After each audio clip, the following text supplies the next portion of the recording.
Muy buenas noches, soy el alumno Gerson Cisneros Enríquez, pertenezco a la licenciatura en Seguridad Pública en la Universidad Digital del Estado de México. En esta ocasión presento la actividad integradora correspondiente a la materia Responsabilidad Profesional. Dicha actividad consta de presentar una videoexposición sobre los contenidos de las 4 unidades o tratando de abarcar los contenidos de las 4 unidades de una manera explicativa, rápida, concisa y considero yo relevante, tocando los puntos más importantes, porque sería hacerle poca justicia a todo el material con el que se nos instruyó, con el que se nos dio las lecciones, debido a que la parte cívica, ética, profesional, moral, es un campo muy amplio que requiere un estudio profundo que abarca desde los conceptos filosóficos hasta la parte deontológica, y eso es lo que vamos a ir abordando durante estos próximos 5 minutos que el requerimiento de la actividad nos solicita. En primer punto, podemos tocar sobre la ética cívica, que esta se traduce en ciertos conceptos como son la libertad, la humildad, la justicia, el respeto y la igualdad. Todos estos conceptos, hablando por ejemplo de la libertad, no solamente en el sentido de ambulatorio, sino la libertad de pensamiento, la libertad de creencia, la libertad de manifestación de ideas, es un pilar principal sobre el que se sostienen todas las sociedades, debido a que sin la libertad no existiría una sociedad, simplemente existirían gobernantes y dominantes y dominados. La humildad es la forma en la que podemos tratar o debemos de tratar a las personas sin importar la posición socioeconómica a la que estemos adscritos, siempre en un plano de respeto. La justicia, en este caso la justicia, si acudimos a uno de los principales conceptos, que es dar a cada quien lo que le corresponde, pues entonces también sería uno de los pilares que corresponden con reservas a las sociedades. Y un trato igualitario, que finalmente en épocas recientes podemos ver que se habla mucho de la igualdad y de la equidad. Un trato igualitario quiere decir que todos tengamos las mismas oportunidades, aun cuando no estemos colocados dentro de los mismos niveles o estatus socioeconómicos también. El acceso a la educación es un plano de igualdad, aunque sería cuestionable debido a la calidad de la educación. También tocamos los problemas éticos cívicos. En este caso se habla de la comunicación. Considero yo la mala comunicación, debido a que cuando existe una mala comunicación se van a originar en conflictos, van a devenir en problemas, malos entendidos. Otro aspecto problemático, que si bien tiene aspectos más allá del plano filosófico o ético o moral, por así decirlo, es la globalización. La globalización cubre aspectos como la política, la economía, la cultura, la justicia incluso, pero finalmente su aspecto psicológico, por así llamarlo, es el que viene a presentar a todos los seres humanos bajo un plano de igualdad que no siempre es el más propicio o el más adecuado, ya que con esto se genera una serie de temas como la pobreza, la desigualdad, problemas ecológicos como deforestaciones, competencia desleal en el plano económico, en el plano comercial. También otros de los problemas que se pudieron observar fueron las migraciones, y este punto ha sido importante debido a que ha presentado en los últimos tiempos una gran relevancia en cuanto a que se ha manifestado cómo México se ha convertido de un país de paso a un país de residencia para muchos inmigrantes, ¿no? Entonces, bueno, podemos seguir hablando de la situación político-electoral, que simplemente con ver las últimas elecciones tanto en nuestro país como en el continente americano, hemos visto que han estado permeadas con ambientes muy hostiles y cargados de violencia. También los hábitos cívicos y personales como el autodominio. Personalmente me gustó mucho este tema debido a que como hombre, en general, o sea, hablando en el aspecto humanidad, debemos de contener todos este tipo de características, ¿no? El autodominio, la autoestima, la cortesía, la ecuanimidad, la serenidad y la sobriedad.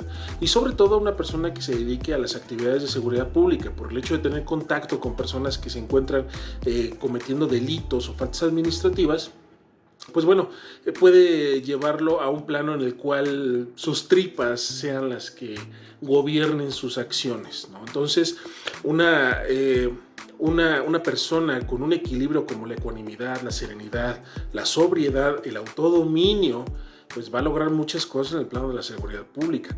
La autoestima es muy importante porque esto es un reflejo del amor que uno tiene por sí mismo, no en el plano ególatra, sino en un plano en el cual cultiva uno su propia persona, vamos a decirlo así, embellece su propia persona y la demuestra al exterior, pero también con una actitud muy positiva, una actitud que le permite llevar a cabo sus planes y objetivos. También la responsabilidad, pero no en el plano de responsabilidad legal, sino en el plano de ser responsables con nuestro entorno, con nuestras personas que están a nuestro lado.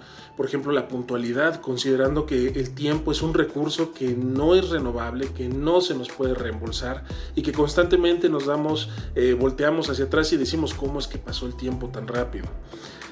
También la cortesía, la educación, el respeto y el servicio hacia los demás son palabras que se han olvidado, considero yo, muy importantes también dentro de la función de la seguridad pública, en todo aspecto, desde un funcionario hasta un servidor público, desde quien toma las decisiones hasta quien dirige el tránsito en la vía pública.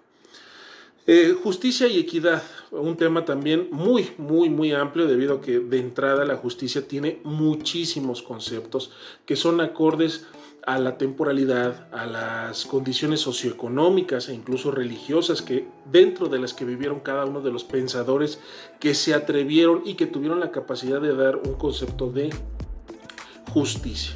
En este caso, yo personalmente considero que uno de los conceptos más importantes, más relevantes y que son la sustancia o la esencia de la justicia es el que dijo el político ulpiano, que la justicia es dar a cada quien lo que le corresponde. En este caso, bueno, finalmente no se habla de a lo mejor una justicia dentro de la justicia, sino simplemente repartir a cada quien lo que le corresponde, sin importar si es algo moralmente válido o ético, simplemente es darle a cada quien conforme a su derecho. Tocamos temas como violencia, alcoholismo, drogadicción, adicción, anorexia y bulimia. Todos estos como males que aquejan, si bien a la humanidad, a la colectividad, pero también al hombre, a la persona en lo singular, lo viene a demeritar.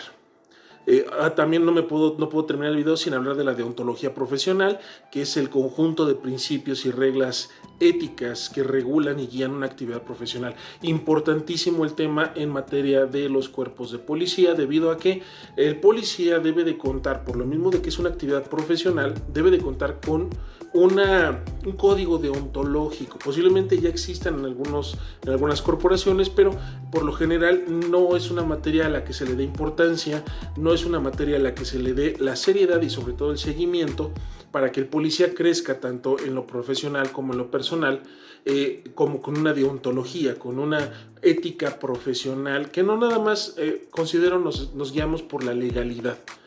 Tenemos el aspecto legal sobre el cual me baso, pero mis actos morales y la forma en la que yo llevo esa legalidad no es la más adecuada. Democracia, diálogo y tolerancia, también 3 elementos importantísimos dentro de toda sociedad. Los 3 se tienen que concatenar. Sin democracia, donde participan un gobierno, donde participan todos, no puede haber un diálogo. ¿Por qué? Porque si no hay un diálogo, quiere decir que entonces no participan todos. Y eso también habla de que no hay tolerancia ante la opinión de todos. Si no hay diálogo, quiere decir que entonces no existirán todos y no habrá democracia, no habrá tolerancia. Realmente son conceptos que pueden ser relacionados y deben ser relacionados estrictamente. Y finalmente el tema de la corrupción en México. Bueno, nosotros lo tocamos en la actividad 4.2, me parece, sobre la corrupción. ¿Dónde empieza? Realmente no podemos hablar de dónde empieza. Considero yo que es parte del ser humano, es inherente al ser humano. Existen sus medios de comisión, sí, como el cohecho, la extorsión, el soborno, todo ese tipo de acciones que a lo mejor ya están catalogadas dentro de un código penal, pero que realmente son los medios por los cuales la corrupción se lleva a cabo. En sí la corrupción es un concepto ideal, ideológico. ¿Por qué? Porque busca la obtención del poder, el posicionamiento en el poder, la preservación del poder e incluso podemos hablar de la entrega o el relevo en el poder de las personas. ¿Cómo se logra un combate o un posible combate frente a este acto propio del ser humano? Bueno, con transparencia en todos nuestros actos, en lo personal, en lo gubernamental y en lo social, con acceso a la información verídica, real, información que sea pública, también con acotar las facultades discrecionales de los órganos de gobierno, de los órganos de autoridad, y sobre todo, pues bueno, también una participación social real, no bajo banderas políticas, no bajo ideales estrictamente religiosos, sino una participación teniendo en consideración que la sociedad requiere el conocimiento de cada uno de los actos y resultados que otorguen o que tengan los gobiernos. Bueno, finalmente el tema lo quise exponer en 5 minutos, ya tomé más tiempo del debido. Pero esto es muestra de que el tema o la materia de responsabilidad profesional fue muy vasta, fue una materia muy amplia, muy interesante y que bueno, requiere que más adelante el profesional en seguridad pública continúe dándose estas inmersiones en el tema de responsabilidad profesional, ética, civismo, moralidad y todo deontología profesional. Sin más que agregar, le agradezco mucho su atención, que tengan un excelente día.